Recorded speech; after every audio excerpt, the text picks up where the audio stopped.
We're glad everyone could make it out this evening, and we appreciate you, joining us for tonight's members meeting. So it does appear it's vacation season because from the board right now, I think I'm the only actual board member other than Jennifer, and Jennifer said she didn't want to speak. So I have to cover everybody's role tonight. But I think we normally start the meeting with the Pledge of Allegiance. So if everyone would stand. And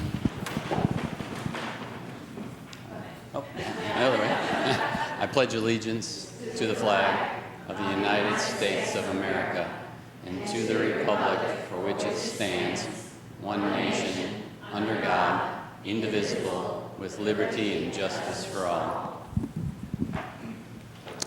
So again, we thank you for being here and for Beth Young putting together another great program for us this evening. We just want to say thanks to Ashley Jenkins and the Senoia United Methodist Church for letting us use this lovely sanctuary this evening. And tonight's program is going to be recorded, so you can look for it on YouTube. There'll be a link from our Facebook page. I think Gail's going to edit, and we'll put it out there probably within the next week or so. So next would be Maureen, but she couldn't make it, so she wanted me to remind you that the museum is open tomorrow and Saturday from 1 to 4. So if you haven't been to the museum lately, please go. There's always new and exciting things to see, and we'd love to have you visit if you haven't visited already. From Susan Zeidler, the membership, we do have just under $5,000 this year. It's the highest membership total we've ever had. It's a little bit above our budget, so yes, thank you. It's very exciting. And then from Dub, there's nothing. He's at a council meeting. He'll be back shortly. They have one thing to vote on, then he'll be back. But from the financial side, I just wanted to remind everyone, we have about $24,000 in the bank right now. We're still waiting for $5,000 from the Daughters of the American Revolution. We've completed the porch remodel, so if you haven't seen the porch, again, another reason to go visit the museum tomorrow or Saturday. Thank you. Yeah, it does look amazing. And so we have submitted all the final paperwork, and we should be getting their second installment of the grant, another $5,000 shortly. So we're still in good financial shape. Last month's member meeting, if you didn't join us, was our wine tasting event at Senoia Coffee and Cafe. We raised just under $1,500, so it was a good fundraiser. Look for a bourbon tasting event in October, early October. We're working on that, so if you're a bourbon fan, we're going to work on that sometime early to mid-October. It's already in the planning stages. And let's see, I had something on my list, but yes, Shauna is next. I had another financial item, but I'll let Shauna. But Shauna has a financial item too, so I'll let Shauna come up as well. So. I'd like to think it's an events item, but somewhat financial as well. Hi, I'm Shauna Mooney. I am the chair of our tea party this year, and within the next 24 hours is your last chance to get tickets for the event. The event is June 23rd. It's going to be from 2:30 to 4:30 in the afternoon, and we have some wonderful community partners involved, including Laura Reynolds with the Veranda, because that is where it is going to be located. So it is a lovely place to have a tea party. And we do have a lot of community partners for food as well. We're going to have some scones from Bistro Hillary. We're going to have some sandwiches from Katie Lou's, Senoia Coffee and Cafe.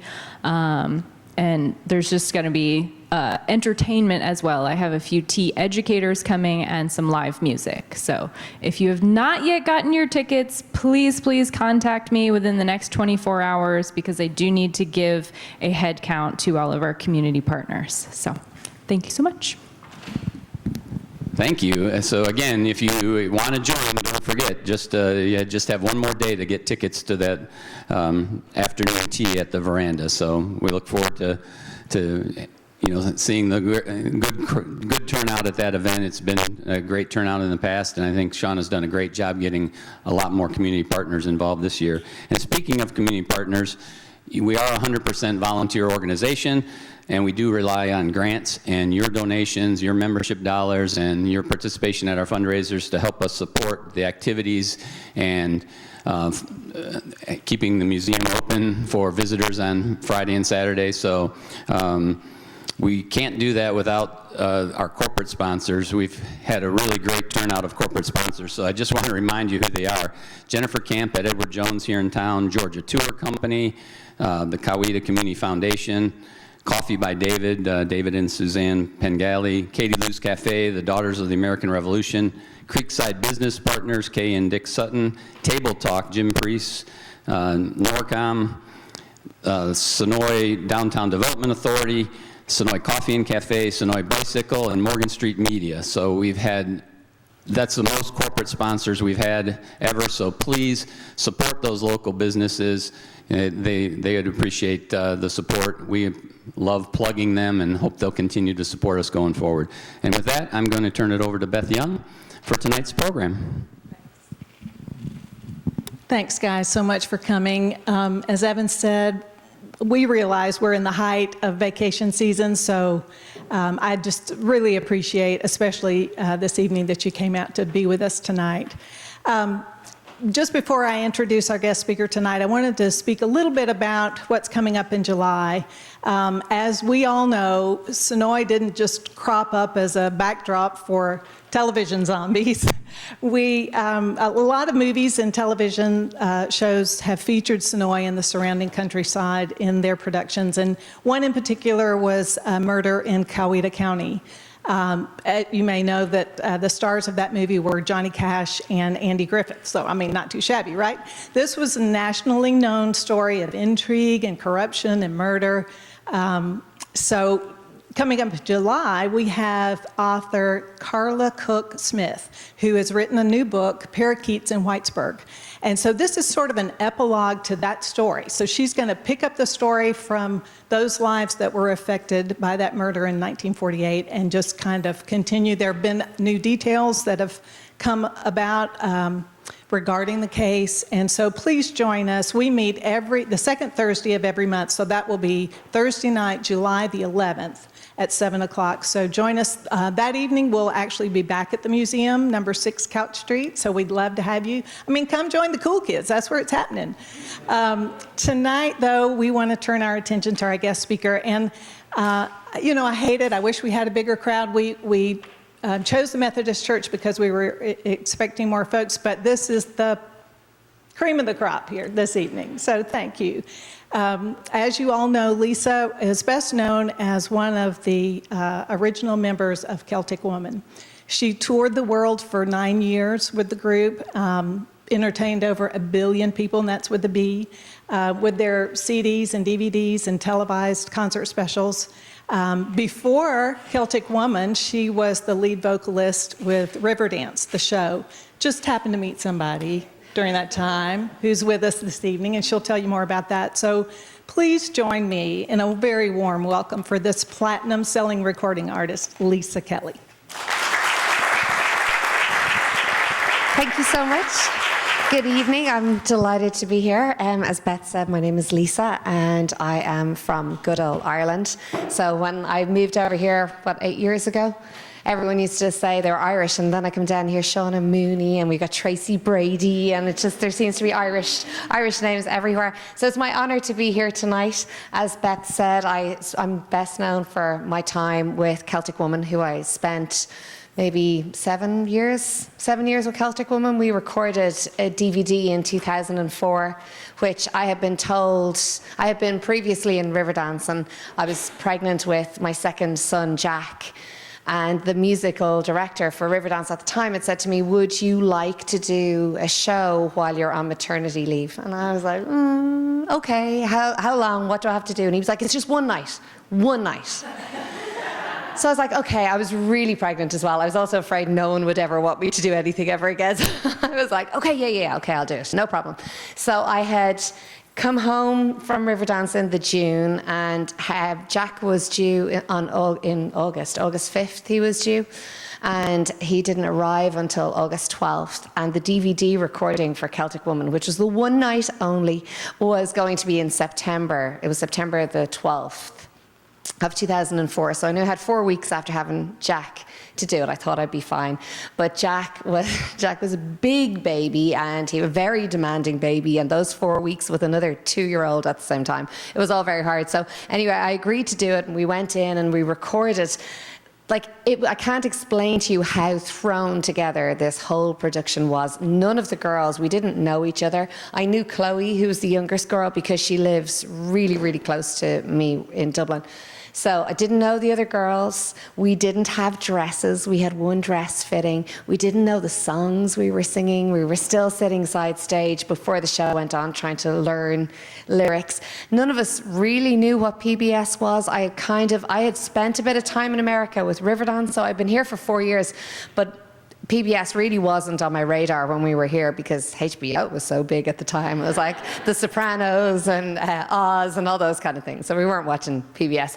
So when I knew PBS were a part of it, I obviously knew how big they were, but didn't realize how big it actually was. So we went along and we went in and we shot the DVD over 2 nights.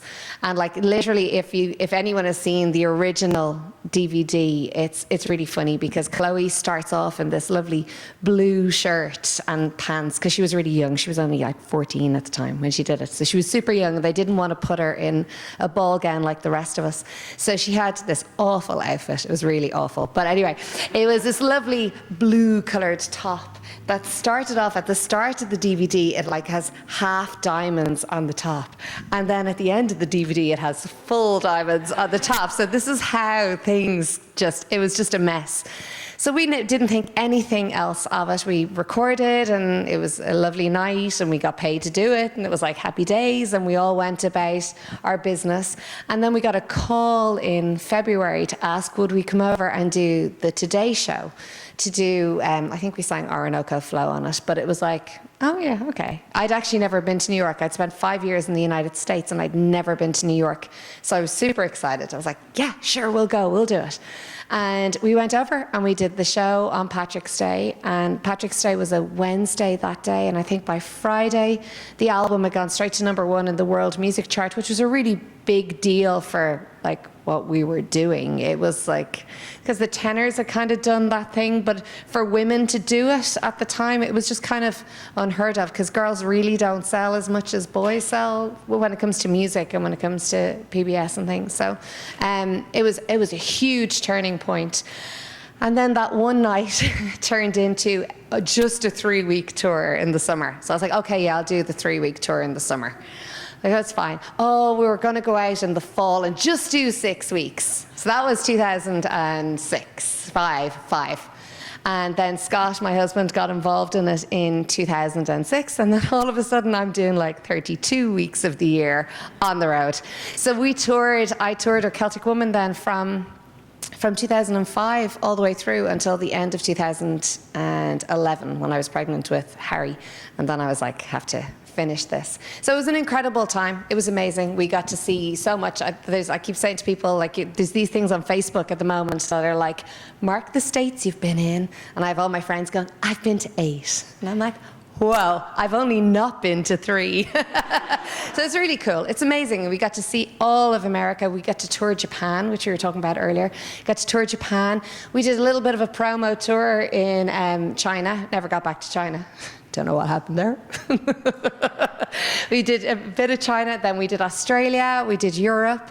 Got to do so many incredible, fabulous things, and all the while touring with 5 incredible women as well, and an incredible band and tour. And, you know, people think it's a super glamorous lifestyle. It's really not at all. There's nothing glamorous about it. It's fabulous. You get to do, for most of us, it's our hobby. So you get to stand up on the stage every night and sing and have a really good time. But the touring part is so difficult. It's so hard. You're on a bus, and I had 3 kids on the road with me as well, so that kind of made it even harder. And you pull into the hotel at 6 o'clock in the morning and go in, get some sleep, leave at 3, go do a show, and then drive through the night again. So it was incredible. I have 3 very super disciplined, regimented kids because of it, and then 1 crazy one because he never toured. So he wouldn't have made it on tour. But it was an amazing time. It was just an incredible time for all of us. It was around the time as well that Desperate Housewives was like super big on TV. So every interview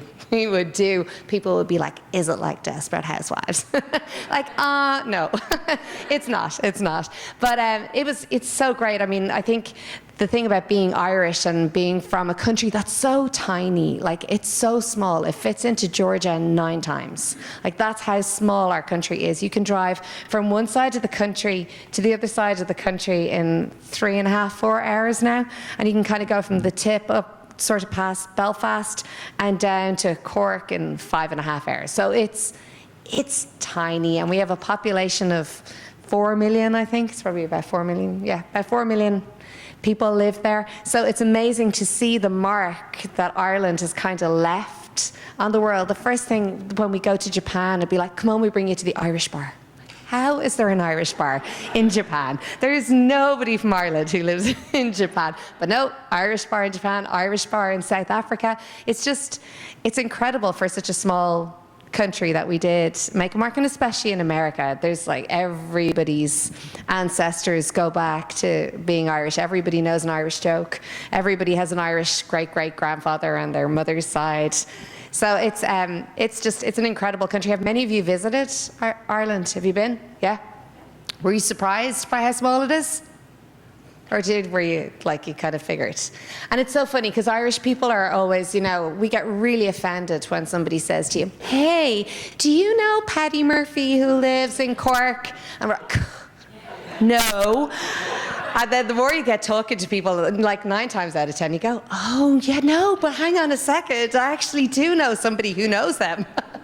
It's a super small country, but a country that's filled with music and creativity and dance and everybody. And it's just a given to us, but everybody sings, everybody dances, everybody plays an instrument. We don't do them all very well, but it's a huge part. And when I moved here, first I know Tracy and I have had this conversation, like I wasn't a big drinker. I'm still not a big drinker, but in my teens, I didn't come from a family that were drinkers.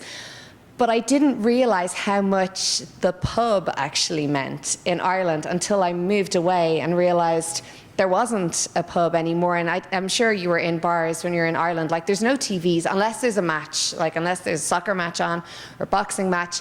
That's the only time there'd be TV. So it's not like a sports bar here. It's really about people talking. And the funny thing was, in 2000, they brought in the smoking ban in Ireland. So you weren't allowed to smoke in the bars anymore. So you had to go outside in the bars. But a whole bunch of people took up smoking, because you'd be sitting in the bar and everyone would leave. So everyone would walk back out, and then go on, I'll have a cigarette there while you're there. So it's this crazy little country that's just so warm and so incredibly wonderful. I mean, it has its faults like anywhere, but it's just a great country to be from and to go back and visit. I'm not sure I'd move back to live, but to go back and visit, it's certainly a great place. But when we moved over here, we moved to Peachtree City in 2011. And I don't think I discovered Senoia until maybe 2 years, it was about 2 years later. I didn't even know this town was here. And myself and Scott came down with the kids one day, and same kind of feeling that you go into any small town in Ireland, everybody says hello, everybody acknowledges everybody, just such a great city that you're a part of, town. Not really city, town, yeah. It's just so nice to see, and all my friends are so jealous as well, because they all have The Walking Dead. So when I say, oh, that's just down the road from me, they're all super excited. Between that and Avengers, we've made, like, Peachtree City is so cool and Senoia to the rest of the world. It's a super fun place. But yeah, so that's basically my story. I spent years, I grew up singing. My parents both sing. And they met in a show. My granddad was an actor. So I grew up in a very musical, entertainment focused home. Everything was about singing, and my dad's a school teacher and my mom was a housewife, but my mom like really wanted to be a singer. She really wanted to be a singer. So my parents weren't the kind of parents that were like, no, go get yourself a good paying job. My mother was like, go be a star. Just go be a star for me. And she's still the same. She'll come to the shows that we do at the Fred and I'm like, sit down. They just loved it. But I grew up doing singing. I started singing lessons when I was 7. And again, it was just really part of what we did. I went and did musicals. I trained classically. All my training was classical, but I wanted to be Madonna. So it was like, okay, I'll go to my first singing teacher was an old man. He was he was really old and blind and super old, and he only taught me like Handel and Beethoven and Mozart, and I was like, oh, I just want to sing Madonna. So he was wonderful. By the time I got older, he'd go, I know you don't like these things, but they're going to stand to you. So that was my training, and then I just went into musical theatre because that was really all you could do in Ireland at the time. It wasn't a huge pop scene. There was a huge traditional music scene, but I was a city girl, so city girls weren't into traditional music. That was for the country folks. So it was all, Dublin was very, very hip and cool, and Irish dancing was not part of the agenda for me. So when I eventually got the call to go into Riverdance, I was like, what? But like, I don't know any of the songs. I didn't even know there was singing in it. I was on the plane on the way over to Raleigh going, I don't even know these songs. So my whole life turned around when I joined Riverdance, because it totally exposed me to Irish music, which I had had no interest before. And I'll never forget, I sat in the audience the first day to watch the show, so I knew what to do the next day when I was going on stage. I still didn't know the music. And I'm sitting there going, this is amazing. This is incredible. I've never seen anything like it. So that started my 5 years there. I spent 5 years in Riverdance being the singer, being the person that when you'd walk out the stage door, they go, are you one of the dancers? And I go, no, I was the singer. They're like, oh, are the dancers coming out? So it was a very humbling experience. But the Celtic Woman thing and Riverdance were all very tied. It was very much the whole idea behind Celtic Woman was that it was like Riverdance for the voice. This is what they were using as their marketing tool, and they ran with it, and it was just so incredibly well received. And I don't think I realized that, because you're in a city every night, so you get these lovely audiences, and you get some meet and greets that you get to talk to people afterwards, and they talk about how much the music meant to them, and that's all lovely. And it's so nice to realize that your music makes a difference. But it was only when I moved here that I actually went, oh my gosh, Celtic Woman actually was huge, because I didn't know. I didn't spend any time in America out of working. So it was only when I moved into Peachtree City the first year, and people knew who I was, or knew what Celtic Woman was, or I handed my credit card to someone the other day, or one of the days, and they were like, oh, Elise Kelly, there's Elise Kelly in Celtic Woman. I was like, oh, okay. So things like that started to happen, which was really strange when we moved here first. But we got used to it, and then I've been so long out of it now, very few people actually remember it. Like, it's obviously people who'd seen it years ago remember it, but like the newer girls that are in Celtic Woman brought in a whole new bunch of fans behind them. So it's a very different thing now. But it certainly helped us. We opened a voice academy in Peachtree City when we moved here, about 2 years after we moved here.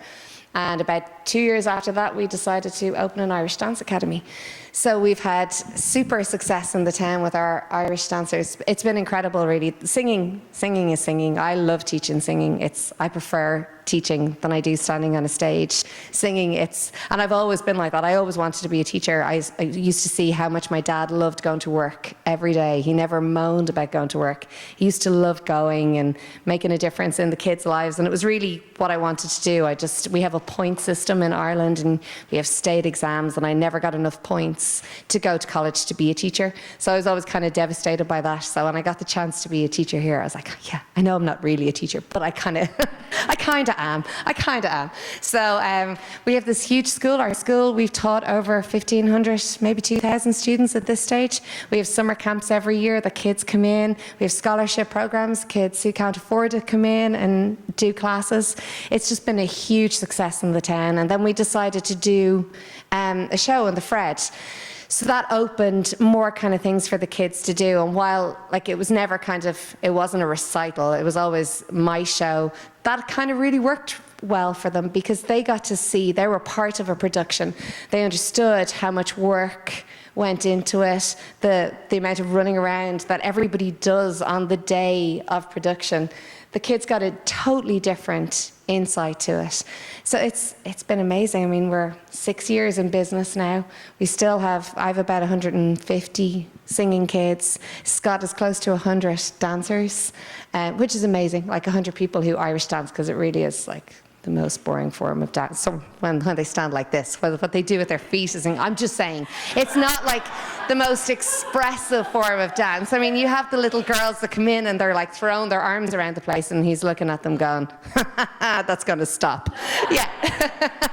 But they're amazing. We have like our own kids, which is obviously in the blood, they dance. They're amazing. The 2 boys are top 10 in the world, which there's a lot of boys that dance. They go through so many heats to get there, which is incredible. Our daughter dances. And then we have kids like from Peachtree City who are knocking on the door of World Championship level. And they go to the World Championships and there can be 7,000 people at those World Championships. Like I can't explain. I didn't understand myself how huge it is.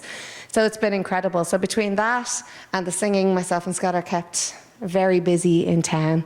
But yeah, it's just been wonderful. It was a huge culture shock moving here. It's totally different to Ireland. Completely different. Food, everything. I'd never heard of collard greens in my life.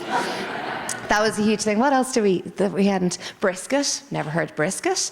There was loads of new food things that came up when we moved here first. I was like, what is this? This is so weird. What's it? Grits.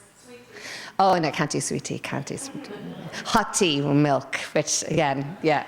My mother, when my mom comes over, she's like, oh, I just wish they'd boil their water.